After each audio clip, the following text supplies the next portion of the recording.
خواب ہے، اور میرا خواب یہ ہے کہ یہ زندگی تو ویسے بھی ایک دن ختم ہونی ہے. کل میری سالگرہ تھی، ایک دن آپ خبر سنیں گے کہ علی محمد نہیں رہا، پھر آپ کی خبر آئے گی کہ آپ نہیں رہے، کیونکہ میرا حبیب نہیں رہا تو کوئی بھی نہیں رہے گا. لیکن اس سے پہلے اپنے آپ سے وعدہ کریں، اپنے آپ سے وعدہ یہ کریں کہ میں قبر میں تب اتروں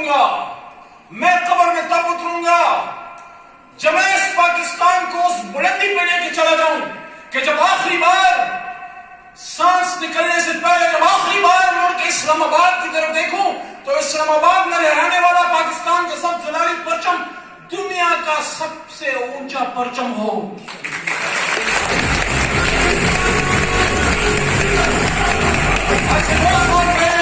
جب میری اور آپ کی پیدائش بھی نہیں ہوئی تھی، وہ کہتے ہیں کہ نو دا اینمی، آپ کا دشمن آپ کے بارے میں جاگا ہوا ہے، آپ کا دشمن بیدار ہے، آپ کا دشمن آپ پہ وار کر رہا ہے، لیکن ہم سب سوئے ہوئے ہیں. 1969 پیرس سوربون یونیورسٹی، اسرائیل کا پہلا وزیر اعظم ڈیوڈ بن گوریون وہاں پہ زائنسٹ کی تقریر کر کے کہتا ہے کہ یہ پاکستان ہمارا یعنی اسرائیل کا نظریاتی جواب ہے. اس کو ہم نے عسکری اور فکری لحاظ سے نہیں اٹھنے دینا، اور اس کام میں فطری حلیف ہمارا ہندوستان ہے، کیونکہ ہندوستان کو توڑ کے یہ مملکت بنائی گئی تھی. وہ تب سے ہمارے پیچھے ہیں، پتہ نہیں ہم کب جاگیں گے. نریندر مودی تو ہم سے یہ کہتا ہے کہ کشمیر ہمارا ٹوٹ انگ ہے، تو ہم اس کو کہتے ہیں کہ کشمیر ہماری شہرگ ہے. آپ سری نگر کی بات کرتے ہیں نریندر مودی، اور میں ہمیشہ یہ بات کرتا ہوں اور اپنی زندگی میں کر کے انشاءاللہ دکھائیں گے، کیونکہ خواب پہلے دل میں بنتا ہے، ذہن میں بنتا ہے، دل اس پہ پھر گواہی دیتا ہے، اور اس کے بعد آپ کا پورا بدن اور آپ کا پورا معاشرہ اس کے لیے عمل کرتا ہے. انشاءاللہ سری نگر پہ اپنی زندگی میں پاکستان کا سب سے لالی پرچم لے رہیں گے. اور میں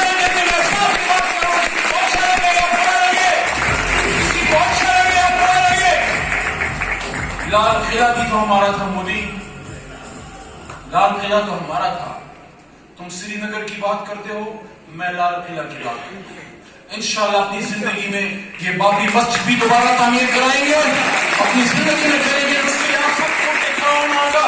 آپ اپنے آپ پہ فوکس کریں، اپنی تعلیم پہ فوکس کریں، اور سوچیں کہ میں اپنے محدود وسائل میں، اپنے اس فیس بک اکاؤنٹ سے، اپنے اس ٹویٹر اکاؤنٹ سے، اپنے سوشل میڈیا اکاؤنٹ سے، اپنے اس یوٹیوب اکاؤنٹ سے، اپنے لکھت پڑھت سے، اپنے پوسٹ سے، اپنے دوستوں کے سرکل سے، اپنے ہماری جو واٹس ایپ کمیونٹی ہے، اس کے ذریعے کیا اویئرنیس پیدا کر سکتا ہوں. 2 بار دنیا کو بتانا کہ کشمیر میں کیا ہو رہا ہے، اور پاکستان کو آگے لے کے جانا. یہ فیصلہ کرنا کہ جب میرے ہاتھ میں اختیار ہوگا، آخری بات کرتے چلو، کہ جب میرے ہاتھ میں اختیار ہوگا، میرے سامنے جو ٹیبل ہوگی، میرے ہاتھ میں جو قلم ہوگا، وہ قلم پاکستان کے لیے استعمال ہوگا. میں چاہے بھوکا مر جاؤں، میرے بچے چاہے بھوکے مر جائیں، میں کسی کے سر سے دوپٹہ نہیں چھینوں گا، میں کسی اور کے بچے کی نوالا اٹھا کے اپنے بچے کے منہ میں نہیں ڈالوں گا، میں کرپشن نہیں کروں گا، میں پاکستان کی جڑیں کھوکھلے نہ کروں گا، نہ کرنے دوں گا. میں اس ملک کو اپنی ماں سے زیادہ مقدم سمجھوں گا. تو تبھی وہ خواب پورا ہوگا. آخر میں آپ کو کہتا چلوں، جب قائد اعظم سے پوچھا گیا تو قائد اعظم نے فرمایا سن 42 میں اور انڈیا مسلم اسٹوڈنٹ فیڈریشن کو سپیچ کرتے ہوئے کہ مجھ سے اکثر پوچھا جاتا ہے جس پاکستان کی آپ بات کرتے ہیں اس پاکستان کا طرز حکمرانی کیا ہوگا. میں کون ہوتا ہوں مسلمانوں کے طرز حکومت کا فیصلہ کرنے والا. یہ فیصلہ تو 1350 سال پہلے قرآن میں ہو چکا. قرآن ہماری رہنمائی کے لیے تا قیامت موجود رہے گا. تو انشاءاللہ پاکستان کے لیے اپنی باقی زندگی صرف کریں گے نا. ہمارے ماں باپ کا، بچوں کا، گھر کا، گھر والوں کا ہے. اس سے بڑا حق اس دھرتی کا ہے، اس ماں کا ہے جس کی کوکھ میں میری ماں نے جا کے دفن ہونا ہے. وہ ماں جس نے مجھے جنا تھا، میری ماں نے وہاں جا کے دفن ہونا ہے. میرا باپ تو دفن ہو چکا، آپ نے بھی جانا ہے.